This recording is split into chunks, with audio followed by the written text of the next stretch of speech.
I actually started Northeastern as a music industry major, and within the first year I kind of realized that it wasn't going to take me quite where I wanted to go, and so I switched to communications. I was at Northeastern during the transition from trimesters to semesters, and so I did 2 co-ops, but they were 6 months each. And the first one I did was at an organization called From the Top, which is a radio program for youth musicians. It's actually right up the street on Huntington. And it was a pretty small nonprofit. It's grown quite a bit since then. But I think that one of the benefits of doing a co-op at a small nonprofit, which I absolutely recommend, is that you will get to see what everyone does there. And so even if you're doing your co-op in communications, like, you're going to see what the financial person does. You know, I got to work with the show producer and things like that, so it was a very wide range. And you know, it was kind of the introduction to development as a possibility. And I did my second co-op at Volunteer Lawyers for the Arts, and that was the point at which I decided to go to law school. And while I was in law school, I did 4 co-ops because I went to Northeastern as well, in a variety of places. But it became clear at that time that I really wanted to be doing nonprofit work or legal services.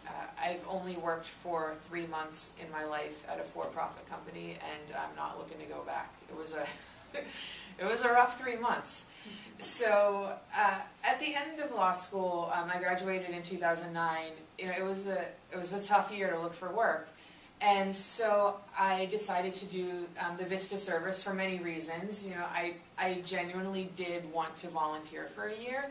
I felt like it would be a good time for me. I knew that I was going to be a competitive person to get hired. And I think that I kind of got lucky in finding Zoomix because it was an organization that fit well for me personally. But silly as it sounds, I will say what happened anyway. When I applied through the VISTA portal, you can only apply for 10 jobs at a time. And Zoomix was at the end of the alphabet. And so, honest to God, like 5 people applied. You know, like Action for Community Development, I'm sure had like 50 or 60 applicants, but I mean, that's the truth of the matter. So don't overlook the end of the alphabet ever. And so, you know, they ended up interviewing 2 people, and they chose me, I think, because they felt like I was a better personal fit. And, you know, I've been involved in a few of the hiring processes at Zoomix, so I think I've gotten a pretty good insight in how employers screen resumes and cover letters and things like that. I've had to do it a few times myself. But what I can say is, you know, once you get to the interview stage, even if it's just a phone interview, that they're really just looking to see who's going to fit in there.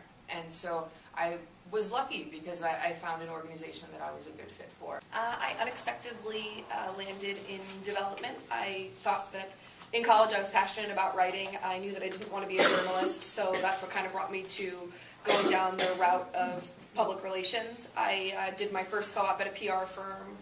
Then my second one was at a radio station in their marketing department, writing what people said on air.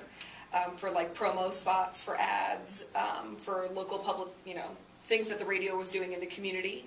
And then my third job was for a private consulting development events company. So it was really small, had about 5 employees, and they were looking for someone with some strong writing skills.